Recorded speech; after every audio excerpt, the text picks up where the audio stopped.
नमस्कार, NMF news पर आप सभी का बहुत स्वागत। मैं हूं आपके साथ अभिषेक पुंडी। लंबी उठापटक के बाद एक बार फिर से महाराष्ट्र की जनता ने दिसंबर महीने में बीजेपी पर, एनडीए पर भरोसा जताया और एक बार फिर से महाराष्ट्र की कमान संभाली देवेंद्र फडणवीस ने। इसी भरोसे पर खरे उतरते हुए एक बार फिर से देवेंद्र फडणवीस ने दिखाया है कि शायद उनसे बेहतर महाराष्ट्र को कोई नहीं जानता और कोई नहीं चला सकता। अब महाराष्ट्र सरकार की तरफ से महाराष्ट्र सरकार का 100 दिनों का जो रिपोर्ट कार्ड है वो पेश किया गया। बताया गया कि किन किन विभागों ने अपना जो टास्क था वो 100% कंप्लीट किया है, किन विभागों ने 80% तक कंप्लीट किया है। पूरा 100 दिन का जो ये रिपोर्ट कार्ड सामने रखा है महाराष्ट्र सरकार ने, उसी विषय पर आज चर्चा करेंगे। चर्चा करने के लिए मेरे साथ मौजूद हैं मेरे सहयोगी अनुपम प्रसून सर, बहुत बहुत स्वागत।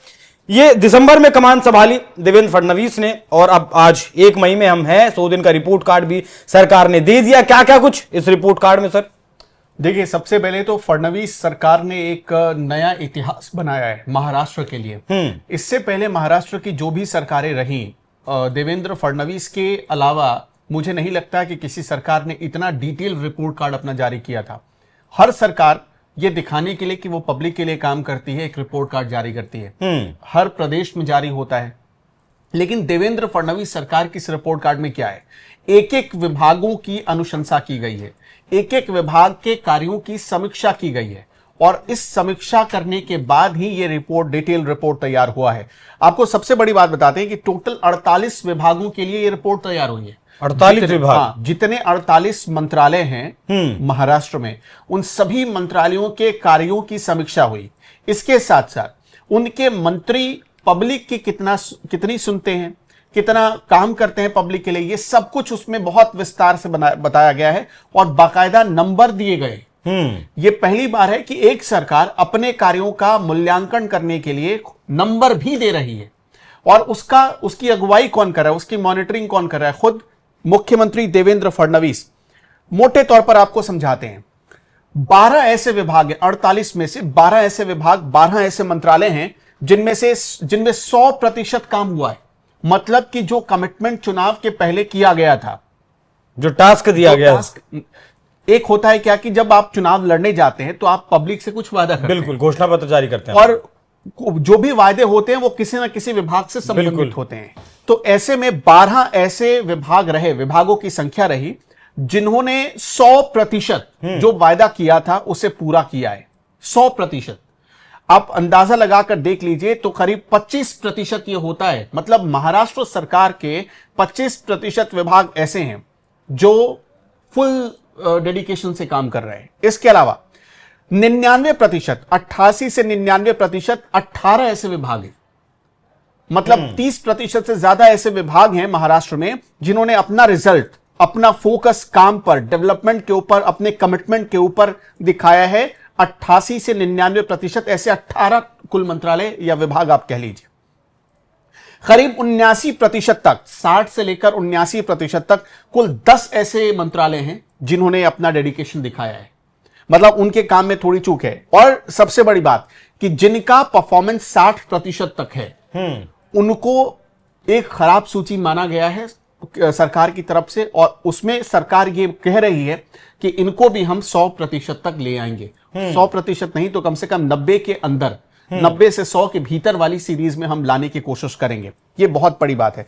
अब इसमें आपको एक डिटेल, एक आंकड़ा बताते हैं कि जल संसाधन, गृह, ग्रामीण विकास, पशुपालन, बंदरगाह, उच्च तकनीकी शिक्षा, श्रम, वस्त्र, सांस्कृतिक मामले, खनन, डेयरी विकास और रोजगार गारंटी। मतलब कि सामाजिक सुरक्षा और हस्बेंड्री, और इसके अलावा आप देख लीजिए फिशरी या जो भी एग्रीकल्चर से जुड़े हुए विभाग हैं, उन्होंने अपना 100% दिया है। महाराष्ट्र को इस वक्त सबसे ज्यादा जरूरी 2 चीजों पर फोकस करना था। एक तो क्या, ग्रामीण विकास, रोजगार गारंटी और जो वहां का लॉ एंड ऑर्डर है।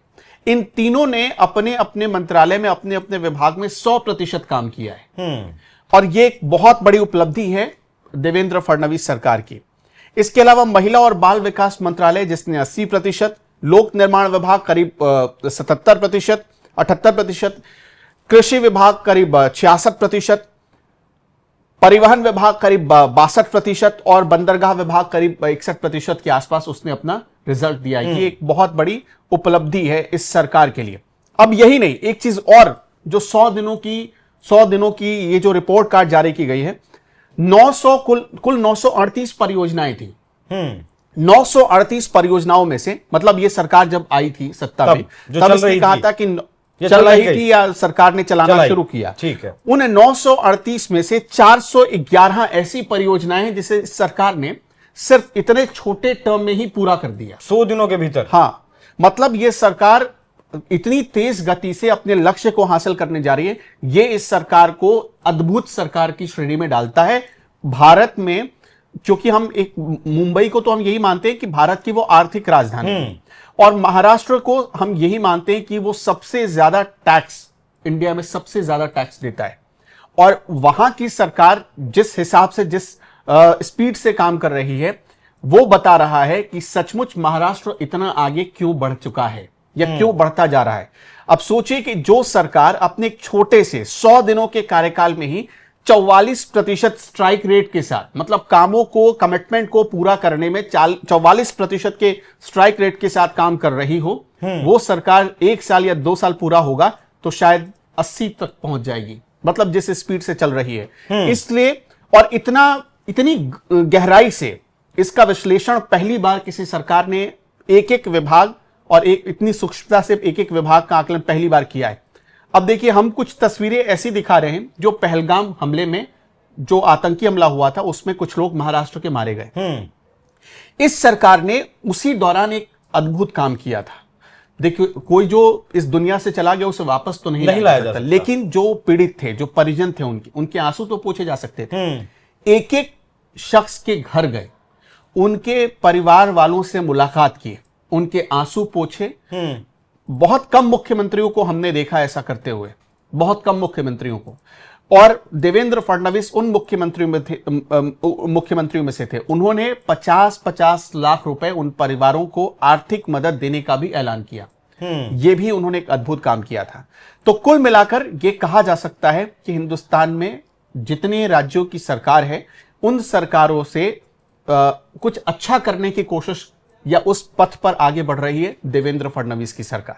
बहुत बहुत शुक्रिया सर। और ये सरकार ने जो काम किया है, ये क्वालिटी काउंसिल ऑफ इंडिया द्वारा ये सभी कामों का मूल्यांकन करवाया गया, और ये भी बताया कि जिस तरीके से एनडीए की सरकार है, वहां शिवसेना, एनसीपी या फिर बीजेपी, किस किस नेता के पास, किस किस पार्टी के पास कौन से विभाग थे, कौन से मंत्रालय थे, और पार्टी वाइज भी ये डाटा जारी किया कि किस पार्टी ने अपने विभागों और मंत्रालयों में कितना काम किया है। तो वाकई में एक सांचे की जरूरत होती है, किसी को भी, किसी भी चीज को जब शेप देनी होती है, उस सांचे की जरूरत होती है। वो सांचा आपका तय करता है कि आगे जो प्रोडक्ट है, आउटपुट जो है, वो कैसा निकलेगा। अच्छा, इसमें और सामने आ रही कि जी, कुछ विभाग जो स्लो थे, उन्हें 15 दिन का अतिरिक्त वक्त भी दिया गया था, और ये 15 दिन का अतिरिक्त वक्त देकर उन्हें, मतलब एक जो कमिटमेंट था, उसमें सुधार करवाया गया उसमें। हाँ, उस कमिटमेंट के आधार पर पब्लिक के पास तो जाना है ना इस सरकार। फाइनली अपना रिजल्ट, सरकार पास है या फेल है, ये वो तो जनता बताएगी, वो तो जनता बताती है। तो पब्लिक के पास जाना है, और एक जो कमिटमेंट था देवेंद्र फडणवीस का पब्लिक से, उस कमिटमेंट को पूरा करते हुए नजर आ रहे हैं वो। बहुत शुक्रिया सर। तो पिछले 5 साल जिस तरीके से हमने देखा किस तरीके से ऊहापोह में, उठापटक में महाराष्ट्र की राजनीति चली, और वाकई में फाइनेंशियल कैपिटल ऑफ इंडिया है और सबसे ज्यादा रेवेन्यू जनरेट करने वाला राज्य महाराष्ट्र है, और उसका नेतृत्व जिस तरीके से देवेंद्र फडणवीस कर रहे हैं, उस पर जनता की एक बार फिर से मोहर लगी है, और आने वाले वक्त में किस तरीके से जनता इस काम को सराहती है, वो भी देखने वाली बात होगी। सर, एक बार फिर आपका शुक्रिया। दर्शकों, आपको ये कामकाज, ये रिपोर्ट कार्ड महाराष्ट्र सरकार का कैसा लगा, कमेंट कर जरूर बताइएगा। नमस्कार।